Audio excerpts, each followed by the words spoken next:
Hello friends, and welcome to my spoiler-free review of High on Life. I recently did my first playthrough of the game on my channel, and now I want to talk about everything and give my thoughts, and just this little review, which is a new series I wanted to start doing for every playthrough I did, was do a video on itself, just a review of the game after beating it.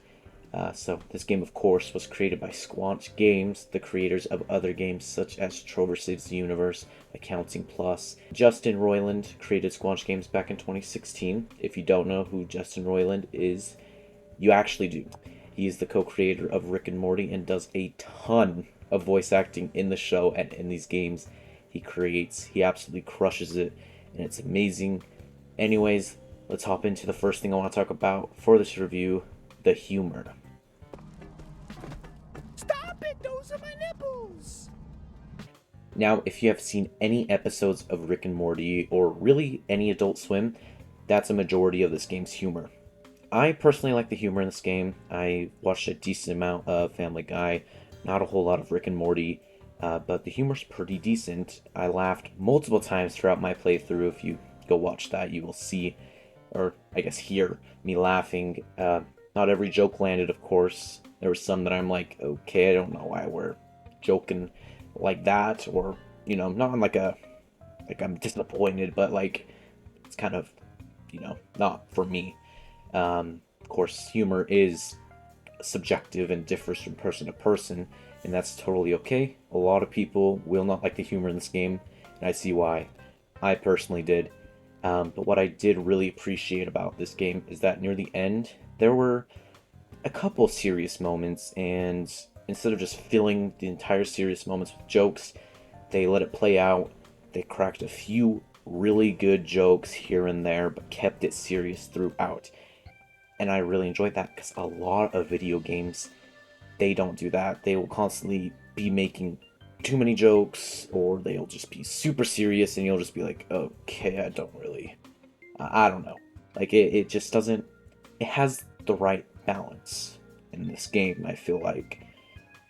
There is a lot of crude humor, like I was saying, and there are moments in this game where you'll just drop your jaw at some of the things said and some of the things done. I know I was stunned at least one very big part. I was very stunned at, and I think that was in my second to last episode. I was given something by a random alien, and I was like, okay, I don't know why I was given that, and I got an achievement later on, and, no spoilers, it's, go play the game for yourself if you want to see it. It was great. A lot of the humor was taken, well, not taken, but I guess inspired by Borderlands. However, it's like a unrated version of Borderlands, if you know what I mean. Like, it is 10 levels above Borderlands, maybe even more. And it's not directly stolen from Borderlands. It is, inspired, but they gave it their own twist and always did something unique with the ideas that it did take and was inspired from. So the humor is one of the best things in this game. You're not the famous bounty hunter Gene Zaruthian, are you? Who's asking? Alright, we talked about the humor, probably one of my favorite things about this game. Let's talk about the characters, because, Justin Roiland makes some great characters, like Rick and Morty, absolutely iconic. The characters in this game are amazing. One of my favorite things in High on Life are the talking guns, the Gatlians. You only get a few of them throughout the game, which is kind of unfortunate. I would like to see a lot more of them, but who knows, maybe we'll get some DLC or another game like this. But they were probably my favorite characters. Each one of them has their own unique personality, and that's really important because you are carrying these guns around with you all the time, and they're constantly talking, and if they're all just feeling the same person and having the same sense of humor, it can get very boring, but they are all unique, and it is amazing. The other characters besides the Gatlian are also very good. All of them are different in their own way.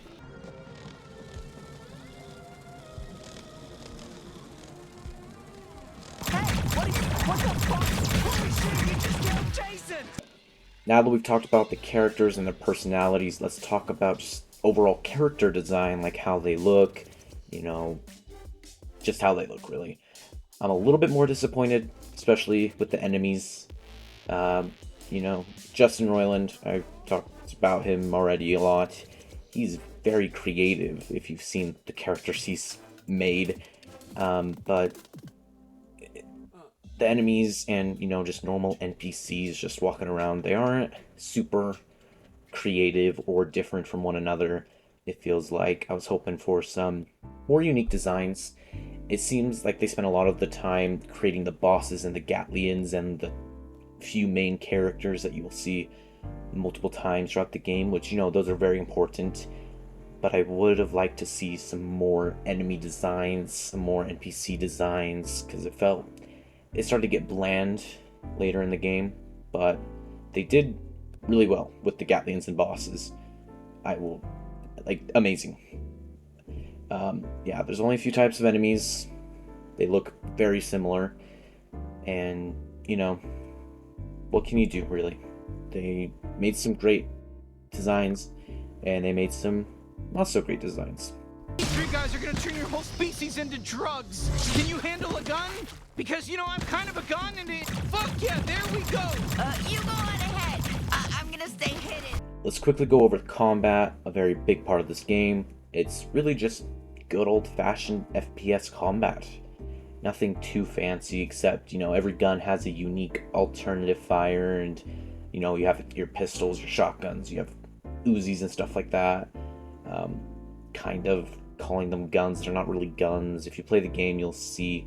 Try not to give anything away. It's kind of hard when you talk about this stuff, though, but they have unique abilities. Let's just say that, and their unique abilities are definitely the best part of the combat. However, besides from that, you can get bored of the combat super quickly. You are only given a handful of guns, like I said earlier, to kill the same enemies over and over again.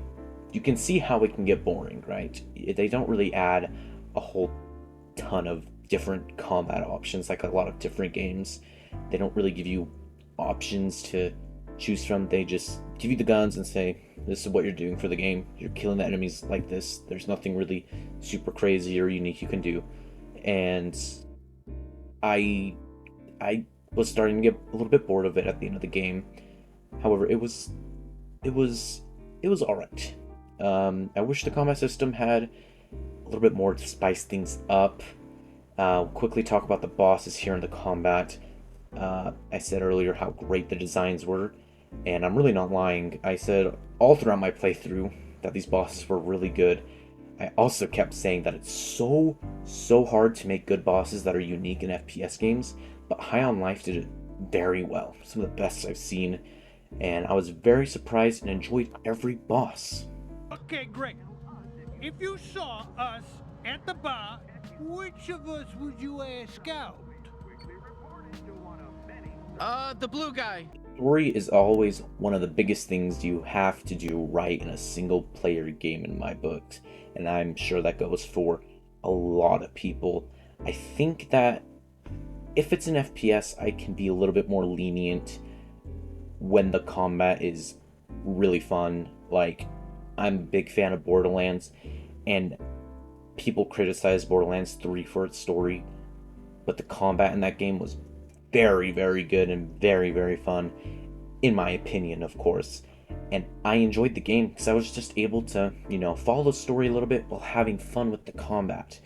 However, you need to have either a good story with okay combat or great combat with an okay story in FPS games. That has always been my ideology, and that's what I think.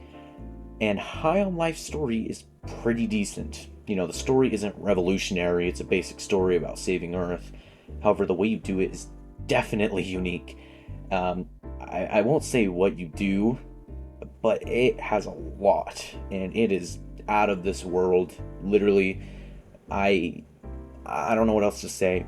The music and sound design in this game is absolutely solid. I have no complaints there. If you watch my playthrough, I even said a few times how great the music is. It really fits the style of the game overall, story, the music, sound design, they all work very well in this game. Check, check. Hello. Can you read me? Buck Thunder. Buck. Oh, it's me, Phil, your divorce attorney. Welcome to Buck Thunder 2, Xeno Slaughter. Another Buck Thunder game. Your ex-wife is back and more evil than ever. Alright, now we've gone over a lot of different things. The humor, the characters, the character designs, the combat, gameplay, story, bosses, music. Let me give my final thoughts on the game. High on Life is a great game overall. Doesn't do anything super extraordinary. It has a lot of great ideas that were executed very well. There's really no replayability, and the combat at times can be more of a pain than anything. I would rank High on Life a solid 8.5 out of 10.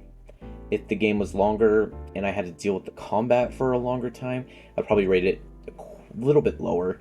But now instead of me just giving you a score, let me tell you if I think you should buy it. High on Life is listed at $60 right now. Of course, it is pretty new. It came out a few weeks ago, and I think that is a little bit too much for this game. You're really getting a 8-hour-ish experience if you're just going through the main story, and about a 15-hour experience if you want to 100% it. Luckily, this game is on Game Pass, so if you have Game Pass, I think you should definitely check this out. If you're, a little bit older, I would say 16, 17, a lot of younger people probably won't get the humor, and even then, it is very explicit. One of the most explicit games I've ever played, but it is great if you're a little bit older and want just a immature, fun ride with a lot of great humor. If you are really wanting to buy the game and not buy it or play it on Game Pass, I would say wait to buy it. If I were to buy it, I'd probably wait for it to be around $30 to $40. It's not a game you need to experience right now, and you can definitely wait for it. Who is it? You got my Munch Dash delivery? What? No, it's us. Oh, shit. Really? Good job. Oh, hold on. Is that Jane? Okay, get ready. I want you to stab me right into his fat little belly. Anyways, guys, thank you so much for watching my little review on High on Life. It's the first time I am doing a review, so any feedback would be very appreciated. Leave in the comments what I should add to these videos or take away. Good feedback, bad feedback, anything. I am here for the criticism. I want to make these videos good. I want to make a lot more of these review videos. I have so much reviews in store. I already have like 3 other scripts written out, ready to be voiceovered, then get the clips ready for everything and edit. So subscribe and stay tuned for those and other videos, playthroughs, platinum videos, anything I want to upload, I will upload on this channel. So yeah, leave a like if you want, and have a great day, guys. We'll keep him far away from you. Yeah, thanks. Now, go turn in your bounty at the Bounty 5000. I got it all set up for you. No, seriously, let me stab him.